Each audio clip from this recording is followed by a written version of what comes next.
آپ دیکھ رہے ہیں ایون مشاہرہ میڈیا پر تقریر میں کہ اللہ تبارک و تعالی یکتا اور اکیلا کیسا، وہ پاورفل کیسے۔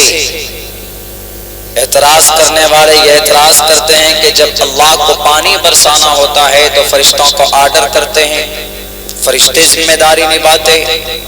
اگر اللہ تبارک و تعالیٰ کو کسی کی جان نکالنی ہوتی ہے، کسی کو موت دینی ہوتی ہے تو فرشتے کو آرڈر کرتے ہیں اور وہ فرشتے ڈیوٹی کرتے۔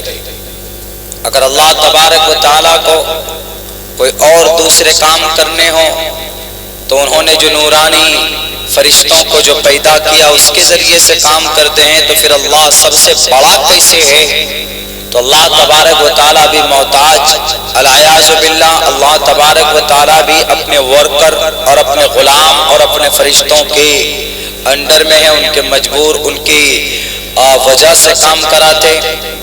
ایسا نہیں ہے، یہ اللہ کا نظام ہے کہ وہ فرشتوں کو آرڈر دیتے ہیں اور وہ فرشتے اس ذمہ داری کو پوری کرتے۔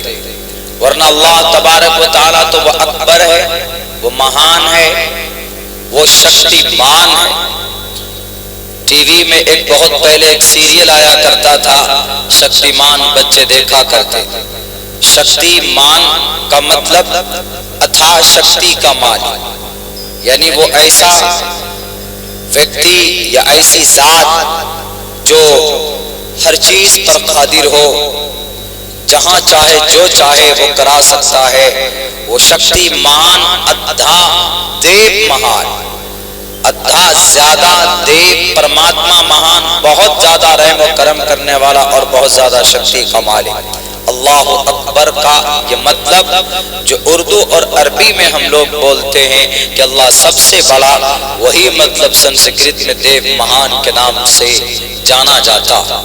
لیکن اللہ بڑا ہے کیسے سب سے؟ نماز میں جاتے ہیں تو اللہ اکبر، اسٹیج پر جب نعت نظم تقریریں کی جاتی ہے تو تکبیر بلند کرتے اللہ اکبر۔ اللہ بڑا کیسے؟ ہائٹ کے اعتبار سے بڑا ہے کہ طاقت کے اعتبار سے بڑا ہے کہ باڈی کے اعتبار سے اللہ تبارک و تعالیٰ بڑا ہے، یا پھر مالداری کے اعتبار سے بڑا ہے؟ کس لحاظ سے اللہ تبارک و تعالیٰ بڑا ہے؟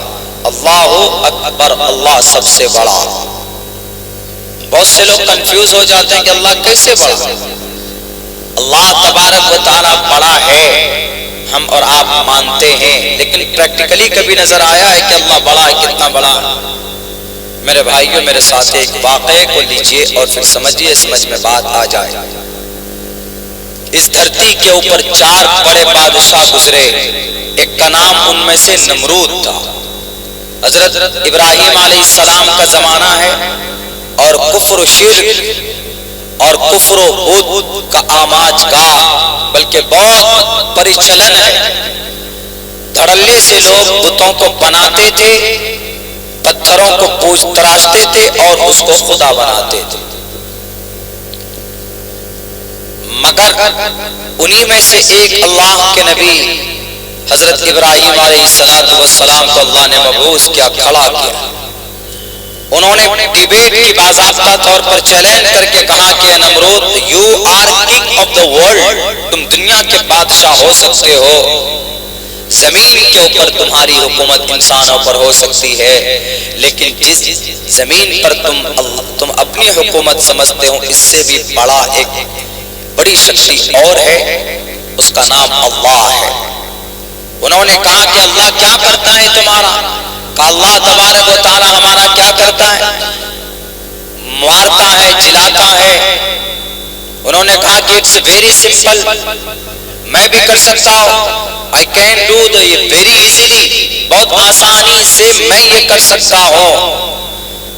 تو 2 غلام کو بلاتا ہے، جس کو پھانسی ہونے والی ہوتی ہے اس کو چھوڑ دیتا ہے، اور جو بیچارہ معصوم ہوتا ہے اس کو پھانسی پر چڑھا دیتا ہے، اور یہ کہتا ہے کہ دیکھو، جس کی مقدر میں موت ہے میں نے اس کو بخش دیا، اور جس کو موت نہیں، جس کی زندگی تھی، میں نے اس کو موت دے دی۔ I am a king of the world، I am a creator of the world، میں دنیا کا مہان رب ہوں۔ Therefore you have to accept me and you have to worship to me, تمہیں میری ذات کو عبادت کرنی پڑے گی، میری ذات کی۔ میرے بھائیوں، میرے ساتھیوں، تو حضرت ابراہیم علیہ السلام کا ڈیبیٹ چلتا رہا ان کے ساتھ۔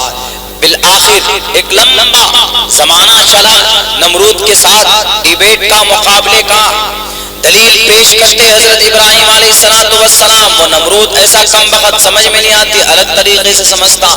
تو ایک روز بات سامنے آئی تو انہوں نے یہ کہا کہ یہ نمرود مانے گا نہیں۔ انہوں نے کہا کہ نمرود you are a king of the world, you are a creator of the world, are you creator of the world? You are a creator of the world, تم دنیا کے خدا ہو۔ Are you creator of the world؟ کیا تم دنیا کے خدا ہو؟ جب helping verb کو سب سے پہلے یوز کرتے ہیں تو وہ کوشچن کا معنی دیتا ہے۔ Are you are you subject are helping verb، creator اس کا آبجیکٹ ہے، جیسے مبتدا خبر ہے ویسے آپ سمجھ سکتے۔ تو انہوں نے کہا کہ کیا تم دنیا کے خدا ہو؟ اگر تم دنیا کے خدا ہو تو ایک کام کرو، میرا خدا وہ ہے جو سورج کو پورب سے طلوع کرتا ہے، سورج کو پورب سے طلوع کرتا ہے اور مشرق میں ڈبوتا ہے۔ تم اگر خدا ہو تو تم اس کے اپوزٹ کر کے دکھاؤ کہ تم سورج کو مغرب سے طلوع کرو اور مغرب میں ڈبو کر دکھاؤ۔ At that time I will accept you and I will worship to you، میں اس وقت تمہاری عبادت کروں گا۔ تو قرآن میں ایک لفظ استعمال کیا، فَبُهِتَ الَّذِي كَفَرَ۔ ہمارے استاذ محترم حضرت مولانا کمال صاحب اس کا ترجمہ بہت الگ طریقے سے کرتے تھے، یہاں کر نہیں سکتا، مائیں بہنیں بیٹھی ہوئی ہیں، لیکن ایک دوسرا معذب لفظ ہے فَبُهِتَ الَّذِي كَفَرَ، اس کے پسینے چھوٹ گئے۔ فَبُهِتَ الَّذِي كَفَرَ، جس نے انکار کیا کافر کے پسینے چھوٹ گئے۔